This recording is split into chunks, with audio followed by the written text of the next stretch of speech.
Services will host the second memorial lecture in honor of former Minister of Communications, the late Dr Ivy Matsepe-Cassaburi.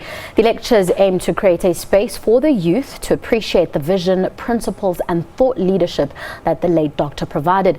Joining us now to talk more on this is Professor Hlengiwe Mkhize, who is the Deputy Minister in the Department of Telecommunications and Postal Services. Thank you very much for joining us, Deputy Minister. Oh yes, hi, good evening. Now, Thank Deputy you for Minister, having me. Oh, it's a pleasure. Now, I was going through the theme, this year's theme for the memorial lecture, and it's thought leadership today in a digitized tomorrow, or rather for a digitized tomorrow. Take us through this theme. Why did you choose it, and what is the significance of it? Well, you know, April is the time when we reflect on our heroes and heroines. So she's certainly one of those, and when we speak about thought leadership, that's the kind of leadership that she gave this country. Besides her struggling credentials, but she's one of those people who processed issues and gave clear direction and leadership on each and every aspect. So we thought it's the time to reflect today as to where we come from, where we are, and to analyze carefully our social context so as to look at the future. Of course, we give it a context of ICTs because that's the last ministry that she headed, and up to today we're grateful for her contribution. What she said then is being realized today. And I mean, considering that we are living in a digital world, we're currently, trying to develop a digital economy. Now, who exactly will be delivering this lecture? Well, the first one was delivered by Minister Naledi Pandor, and of course we participated, Minister Cwele participated, and quite a number of other people. This time it will be in her hometown. She was a child of the world, especially the continent, but this time it will be delivered by the Premier of the Free State, Ace Magashule, and there's just a vibe and excitement, especially amongst young people, because symbolically she stands for broadband rollout, she stands for wireless networks, all the things that we're talking about today, social media, and all the opportunities that we associate with technology, especially access to internet for rural women. Now, one of the aims of the lecture is to empower the youth. I mean, and that's something that's really important to your department specifically as well. What are some of the other projects that you are embarking on to ensure that the youth is empowered within this digitized world that we're living in? You know, like on Friday, when we go to the Free State, we'll be accompanied by the the industry players. And we have been saying to them, look, we are grateful for what they are doing in terms of assisting us to connect the schools, the health clinics, and the police stations and the municipalities. But even more important is for them to partner with government in ensuring that our young people in particular, they acquire critical skills within their companies so that through their enterprise development and their small businesses, they are introduced and begin to grow within their companies. So it is really something which we think is not negotiable. They cannot remain as they are. They have to ensure that they attract as many young people as possible. Maybe just to shift focus slightly, innovation is an integral part of any growing, or should be an integral part of any growing economy, especially in this day and age.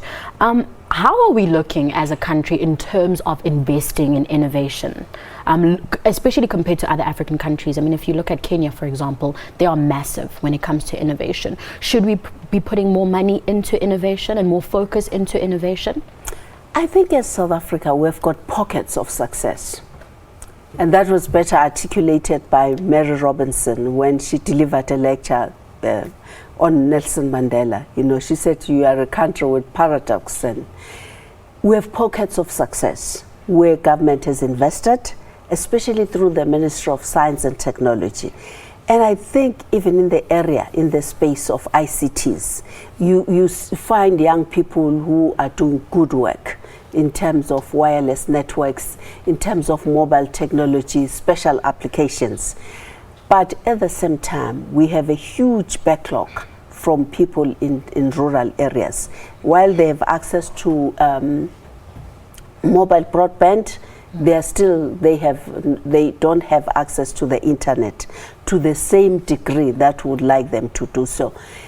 So it's a mixed story for us. And what is good though, compared to other African countries, we are right on top in terms of the takers. In other words, countries that are ready to run, who have everything going for them, following the front runners, first world countries. Now, let's stay with today's celebrations and the month in general. It's Freedom Month. What are your sentiments about the state of the country in general also? Because we have been going through a lot. Yes, there is a lot to celebrate, as you mentioned in the beginning. But how are we looking at this point in time? You know, there's time to listen, absorb, internalize, integrate, and just soak in people's ideas. I've listened very carefully. I have my own feelings, but you know, sometimes you listen to people, they say, I live in a shack. For me, it's really about appreciating just to be treated with respect and dignity, irrespective of who you are. And I think it comes from where we were before 1994, where irrespective of education, irrespective of whether you had a spaza shop, you had money, there are things you couldn't access. You wouldn't be able to set up your small business in an urban area. You wouldn't be able to buy clothes from shops which normally you'll afford to do, or live in the area where you could afford to do so. I think we must value that. And of course, there are challenges that we must, opportunities that we have grabbed. Today, I mean, you get into an aircraft, you see a woman pilot, something which was unthought of for a woman to take aviation engineering and specialize in aeronautic engineering. And there are disciplines that they were unthought of for women to be in computer science and begin to innovate and come up. That's why today we haven't come up with our own end user equipments like mobile phones, iPads and so on. It's because of our legacy. So, but today, the doors are open. There's even extra assistance for government. So the question really is then, why there's so much turmoil in terms of people's feelings? And I think maybe as government, we haven't really been engaging people enough in terms of what democracy is all about. It's not whether you got a coat, I don't have a car I would like to have.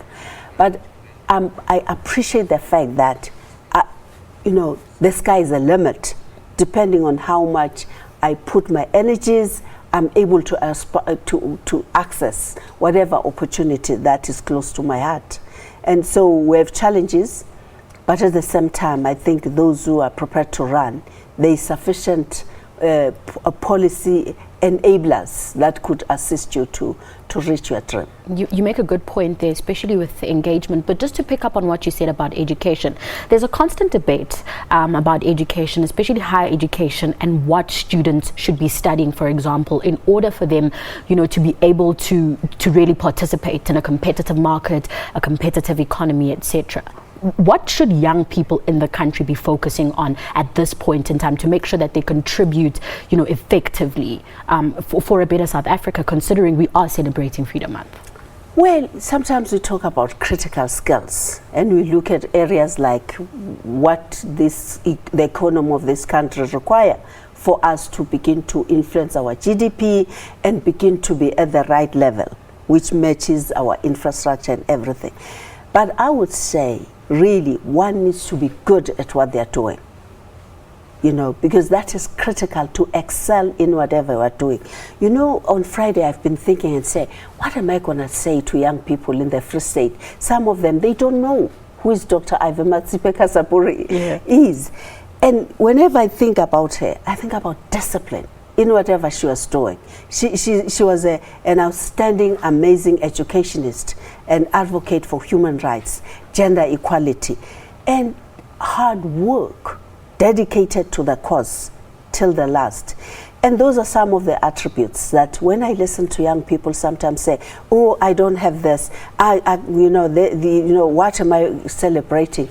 And I say, I wish this young person can say, what can I do for my country to take it forward? How do I add value? I mean, we said that out of nothing. We didn't have the privileges that are here today. You will sacrifice instead of spending all your time studying, you'll spend some time saying, what does the wretched of the earth says? Because I need to understand the struggle terrain and contribute. So while we're trying to study, but also we saw ourselves as liberators of our country.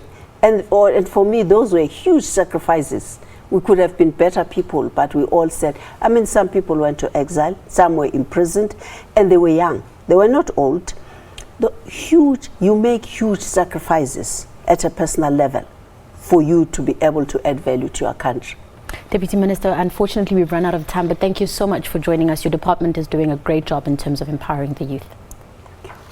That was the Deputy Minister of the Telecommunications and Postal Services Department speaking to us about the memorial lecture in honor of the late Dr. Ivy Matsepe-Cassaburi. We'll have more news for you after the break. Stay with us.